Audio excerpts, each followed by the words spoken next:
May the church hear what the Spirit is saying today.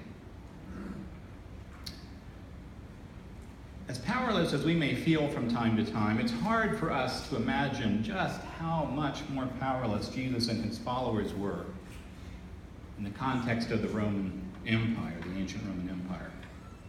They lived in a backwater area of a small conquered land. They were as unknown as some local religious group would be today in a troubled place like Sudan, Palestine, or even for that matter, in some suburb of Knoxville. Back then, if you were not a Roman citizen, you had no right to a trial or even to be heard. And if you dared to question the power of Rome, they would strike you down and try to wipe you off the face of the planet, which is what they eventually did to Jesus of Nazareth.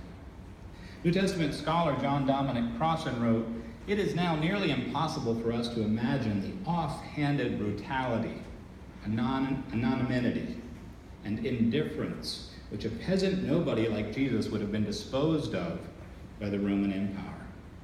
Impossible for us to imagine it unless perhaps we were living in a war zone like Sudan or Syria or Afghanistan where those things still happen. What happened to Jesus, he wrote, is probably as predictable as what had happened already to John the Baptist. Nevertheless, Jesus and his followers did what they could to change things, to make a difference, to bring transformation to their world. As we just read, Jesus sent them out 2 by 2 with nothing for their journey, just a staff, no bread, no bag, no money in their belts. Yet they went out. They went out and proclaimed that all should repent, turn around, and change. Early Christians in their churches were in the same boat. Small, little communities, unknown and utterly powerless compared to the strength of Rome. They were on the periphery of the empire and on the periphery of history. Yet they persisted in speaking up and living faithfully, even in the face of persecution, because they took the long view and because they placed their trust in a different kind of power than Roman might. Looking at the violence and inhumanity that confronted Christians in the Roman Empire, the Apostle Paul or some other author of Ephesus wrote, "Our struggle is not against flesh and blood, but against the principalities and powers, against the rulers, against the authorities, against the powers of this dark world."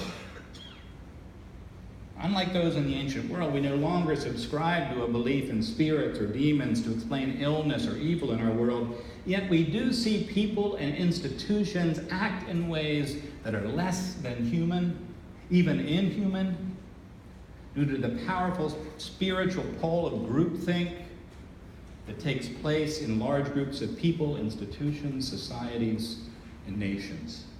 The New Testament scholar Walter Wink wrote extensively about these powers as a reality in our world.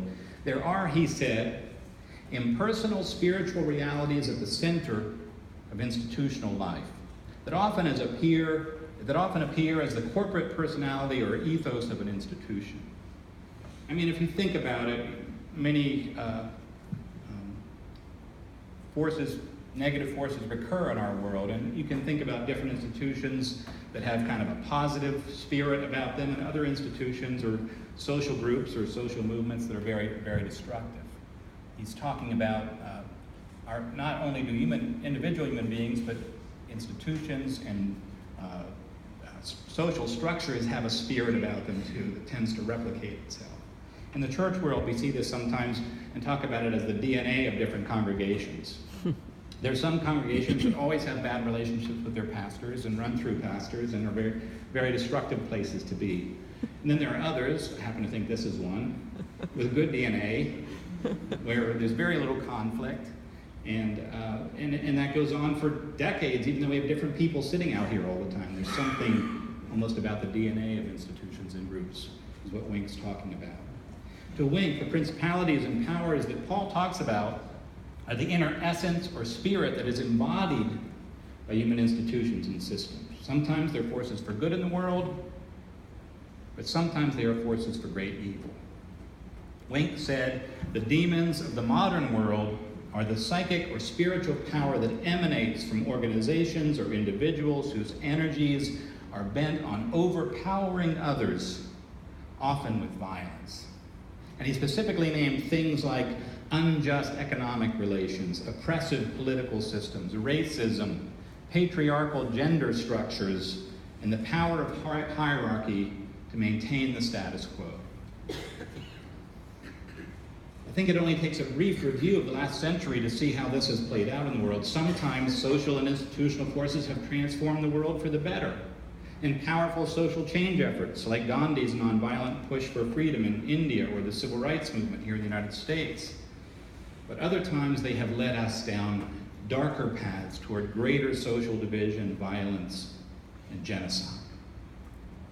The continuing eruptions of anger and hatred, violence, and terror that we see today speak of powerful social, emotional, and spiritual forces at work in our world right now.